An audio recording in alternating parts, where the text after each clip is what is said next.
Thank you, and sorry about that delay. Thank you, Chairman, distinguished guests, and ladies and gentlemen. It's my pleasure to be with you today representing Peabody Energy in my role as President for India and Mongolia for Peabody Energy. As we heard this morning, I'm hoping this will fire up at some point. I'm encouraged by the number of thoughts that have been said before me in making sure that we have energy access to basically achieve the goals of both economic progress and protecting our environment. So what I'll try and do is talk about the Indian and global scenario for coal, looking through the eyes of human development rather than trying to throw a bunch of statistics at you. I will try and reflect on why coal is important both for India and for the global scenario, and what that will do, particularly given the needs for human development. And I'd like to focus on three key areas. First, that India can achieve the universal access to energy, and that is largely through use and import of 21st century coal. And we'll talk about what that means. Second, use of advanced coal technologies will be essential, particularly if India has to meet the growing demand for energy and also protect the environment. And finally, by adopting the principles of 21st century coal, India will be able to accelerate its pace of improvements in safety, efficiency, water management, and conservation. And the reason I reflect on this through the eyes of human development is because in my previous role, where I was at the World Bank for about 17 years, I looked at this through development. And so I'd like to reflect on that as well as we go through this. I will see if it comes up. If it does not, I'll just speak through it. That's okay.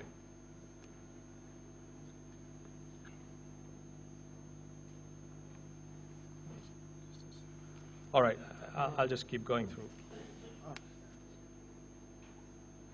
Seems.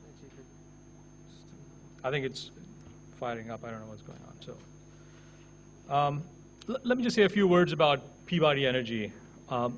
And as Mr. Srivastava mentioned, I'd like to say that Peabody Energy is the world's largest private company that has no state participation. Otherwise, it's Coal India is first, Shenhua Energy of China is second, and Peabody is third. Our operations are geographically diverse. Basically, we ship about 500 tons of coal each minute to customers in over 25 countries on 6 continents. And I'd like to also mention that Peabody is not just a leader in coal mining, but also a leader in energy access, sustainable mining, and clean coal solutions.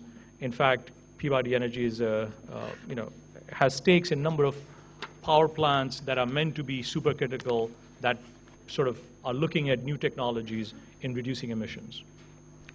Now, I think we all know the UN Millennium Development Goals, and 2015 is actually going to be the deadline where we had talked about halving extreme global poverty. And so the deadline's already here, and it's not clear whether we've met these goals. If I look at just the number of people who are without energy access today, about 3.5 billion people still live without proper energy access. Lack of electricity prevents refrigeration of medicines and vaccines, sterilization of medical tools, sanitization of water. In the developing world, about 290 million children attend primary schools with no electricity, and businesses and services struggle due to limited access to energy. So if I keep that perspective, energy poverty is really one of the major challenges and a major human and environmental crisis. And as we look to the number of areas that can resolve this, coal is actually at the center of it. Given what Mr. Srivastava said in the morning, coal is accessible, it is available, and it's affordable. Now, it still fuels nearly 30% of global energy use and has been the fastest growing fuel for the past decade. The importance of energy poverty, again, just let me reflect on a few statistics here. Even today, 3 billion people actually use primitive stoves to burn wood or other biomass to cook and heat their homes, creating indoor air pollution. Now, each hour of rudimentary cooking stove exposure is basically equivalent to inhaling 400 cigarettes.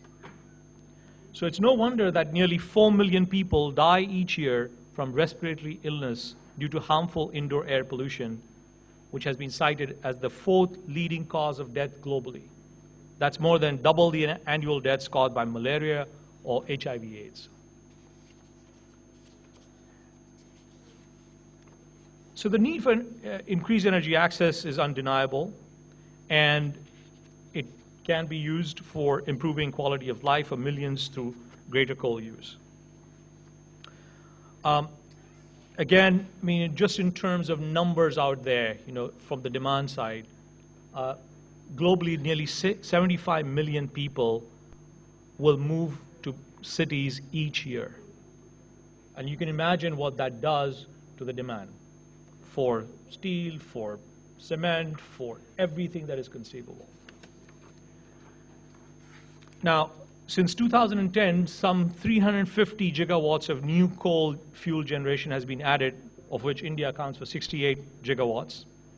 China and India lead the build-out on this.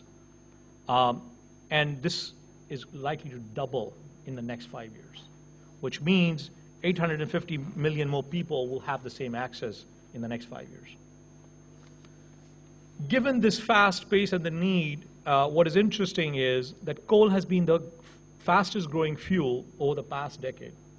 And this is very interesting because if you keep hearing about renewables, you keep hearing about other sources, but and since 1970, basically it's represented 30% of global energy use.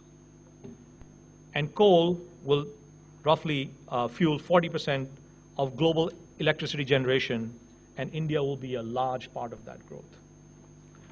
According to the IEA, India will account for 23% of the increase in global electricity generation from coal by 2040. So, with that, I think it's important that we think about how do you use coal. It's not about whether there will be use of coal, but the question is how do you use it. And there are many statistics that we could sort of point to and say the correlation between electricity growth and, for example, life expectancy. There's a very strong correlation. And electricity, one of the major components of that is coal. So in terms of improving human development, improving the quality of life, coal has a major, major role to play.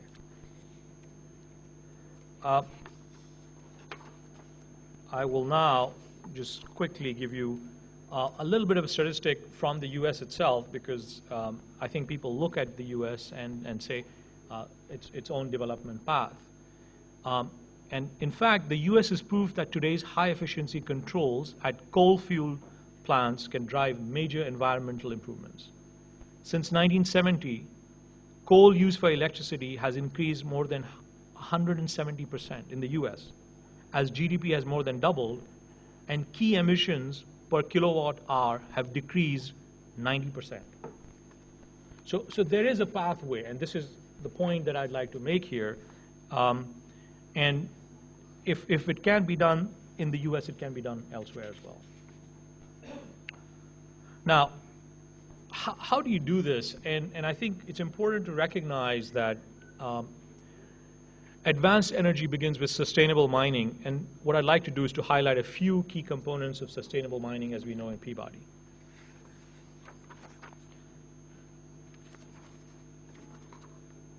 The first is safety.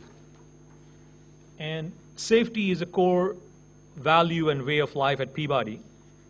And essentially, if you look at the statistics for coal mining in the US, and you look across industries, you'll find that coal mining in the US is safer than a number of other industries, including retail and construction, which basically means the incidence rate for hours worked. It's not about fatalities, but incidence rate, which means any incident that would constitute an injury or anything like that. And these are statistics that are across industries, and you find that coal mining has lower than retail and construction. I wish I had the slides up there so you could see it, but I will share the slides, and they'll be up at your workshop later. And how does Peabody sort of do this? Basically, it employs GPS, real-time monitoring system, computerized dispatching technologies to improve operating efficiency. Thermographic cameras will help the technicians measure heat differentials in equipment to conserve energy and improve equipment availability and proximity detection systems, which prevent the kind of collision in high congestion, low visibility areas. Also, it's a question of using large-scale equipment, and you'll find that in many of the Peabody mines, including the underground long-wall mining systems, you have a number of technologies that would not be available here right now. And just to give an example on the efficiency side, Peabody produced 110 million tons of coal from just one mine, and it employed 1,300 people. And as I look at statistics here for average mining operations, that several thousand people more than would be the case. And another piece of that I would like to share from personal experience, because I work on Mongolia as well. And one of the first things that we did was to restore a mine there and bring it back to its previous condition. And one of the important lessons there with the Mongolians was, and I actually, the first year was a failure, and the reason was we did everything. We brought people from the US with great background in environmental science, et cetera, and they, we had the topography sort of studied, we did the right kind of, vegetation, all of that. And when we went to the provinces are called Sum, the Sum governor came and he didn't say anything, so we were very surprised that why would he not be happy with this? And so we said, well, there are more species of plants than there were before that, and this has been done to these standards and being studied by University of Washington, St. Louis. We have experts from your university here. And one of the things he pointed out was that they didn't have, what they wanted was fodder for their cows and the goats and the sheep. And that made us realize that, you've got to really customize it to the local conditions. And it was a lesson learned. We had to redo the thing, and the following year, we had a well done in the area, and this particular type of hay, which the sheep in Mongolia are very used to. And everybody, 3 years later, they're very proud of it. They've created a protected area, and now it's producing a lot more hay than it was before.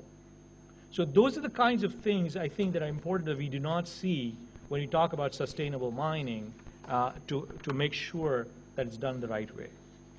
Now, with that, I think I'd just like to sort of end and close by saying that, India is poised for tremendous growth, and central to this will be the access to low-cost electricity. And the use of 21st century coal will be vital to this effort. Peabody has made investments in a number of places, including in China, where we are the only non-Chinese partner in GreenGen, which is looking at having zero emissions, essentially supercritical plant, and carbon capture. It's among the very few. This technology obviously is just being piloted, it's being tried and tested. Nowhere has it been really implemented to the extent we would like, but Peabody is part of many of these experiments or ideas. And so we're happy to be here, and we're happy to partner, and we're happy to learn, as I said, from experiences elsewhere. And with all of this, we really wish that India will follow a path of progress and path to sustainable energy. Thank you.